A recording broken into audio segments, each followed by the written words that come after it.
Hai, Assalamualaikum warahmatullahi wabarakatuh. Perkenalkan, nama gue Syaira Zahra Teddy.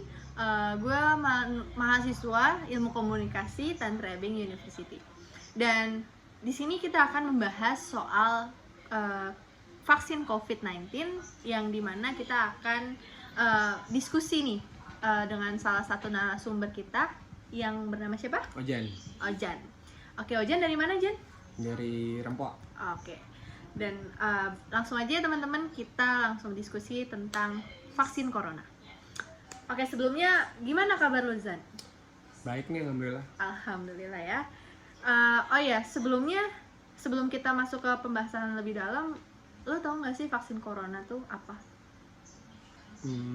Yang gue tahu ya, vaksin corona tuh ya ini untuk mencegah virus corona itu terendap di tubuh kita. Oke, itu yang Kayak ini, kayak imunisasi gitu loh. Oh, kayak oh iya, kayak imunisasi waktu kita kecil, kayak suntik difteri waktu SMA tuh.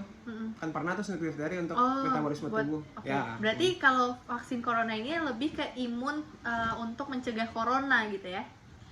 Bisa jadi sih, bisa jadi ya. Menurut opini lu gimana? Ya menurut gua vaksin itu untuk menambah metabolisme kita sih. Terutama ya misalnya mencegah virus corona kan. Maksudnya kan ketika kita divaksin itu belum tentu juga virus corona itu bakal nggak menginap di tubuh kita. Menurut pandangan lo tentang orang-orang yang menolak vaksin, contohnya salah satu anggota DPR RI kita, Ibu siapa ya? Ibu Ripka ya? Ya, Ripka itu, dia sampai rela membayar denda sebesar 5 juta demi tidak divaksin. Menurut pandangan lo gimana? Menurut gue beliau sih sebagai orang yang penting ya, jangan malah ini mempersuasi orang-orang gitu. Kan ini sebagai contoh nih, tapi dia malah menurut gue dia nggak baca vaksin itu kayak gimana. Maksud gue vaksin itu baik kok, cuman dia itu sebagai orang penting. Kan maksud gue nggak semua orang punya duit 5 juta sih. Iya, betul. Nggak semua orang kayak beliau gitu. Dan beliau tuh sebagai orang yang terhormat ya, yang lebih tua, mengajarkan juga kepada orang-orang untuk supaya baca dulu nih vaksin itu bahan-bahan itu dari apa, menangkap berita secara bijak lah ya. Secara bijak. Kalau kayak gitu kan orang langsung mikir kayak oh iya berarti vaksin itu negatif. Padahal enggak juga, nggak mungkin vaksin itu dibuat buat hal yang negatif. Betul. Dong. Kan pasti vaksin itu dibuat untuk sebab untuk ya itu untuk positif, kayak ya itu tadi mencegah penyakit, menambah metabolisme tubuh gitu loh. Jadi karena dia melakukan hal itu, jadi orang langsung negatif dong. Jadi stigma orang negatif terhadap hal itu kayak. Dan dia kan negatif, kayak karena dia sebagai orang penting, orang terpandang dan udah senior juga. Kan jadi semua orang tuh kan kayak dampaknya ke semua orang gitu, kayak yang tua, kayak yang muda gitu loh, kayak ngeliat oh iya ya ternyata dia aja sebagai orang penting di negara nggak mau divaksin. Padahal dia ya mungkin dia ada alasan, cuman tuh maksud gue tuh jangan terlalu frontal kayak gitu. Jadi ada ininya dulu lah, ada dijelasin dulu kenapa dia menolak itu gitu loh. Jangan dari kayak misalkan ada penjelasannya lah ya. Penjelasan medisnya gitu, jangan penjelasan kayak dia bilang kenapa dia nolak itu karena takut dijadikan ajang bisnis. Ya itu kan banyak orang awam nggak tahu kan, maksud gue ya nggak tahu lah hal-hal kayak gitu, makanya diomongin baik-baik aja gitu loh. Kalau untuk vaksin sendiri, lu nanya banyak penolakan gitu, ada pro dan kontra. Menurut gue itu tergantung ke pilihan masing-masing gitu loh. Percaya atau enggak dengan penyakit, bukan dengan vaksin itu gitu loh. Karena makanya kan ada pilihan gitu kan. Lu mau baca dulu kah atau lu tiba-tiba langsung menolak aja tanpa dibaca gitu loh, maksud gue. Oke. Berarti secara nggak langsung lu pro dengan adanya vaksin ini? Gue nggak bilang gitu, tapi kalau misalkan ada kesempatan buat divaksin, gue mau sih. Divaksin? Mau, walaupun misalnya keluarga gue ada yang nggak mau gitu loh. Ya udah gue tetap divaksin, kayak gitu sih, sesimpel itu. Jadi gue mau divaksin karena diri gue sendiri, bukan karena orang lain ataupun berita. Gitu.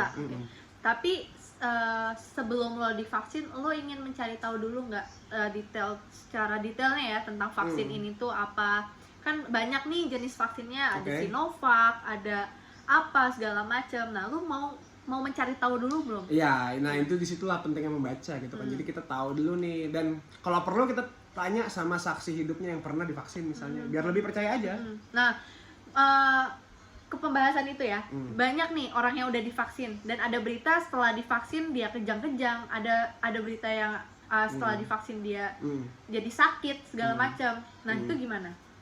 gimana sih ya, maksud gue itu kan gue ngeliat di berita ya, gue nggak ketemu langsung sih, maksudnya gue nggak jadi lu nggak percaya gitu? Nggak terlalu, karena ya lu tahu sendiri, maksudnya sekarang informasi cepat, dengan cepatnya informasi itu kan kadang-kadang ini juga dan ya, media bisa dimanipulatif. iya benar, dengan hal itu ya gitu loh maksud gue.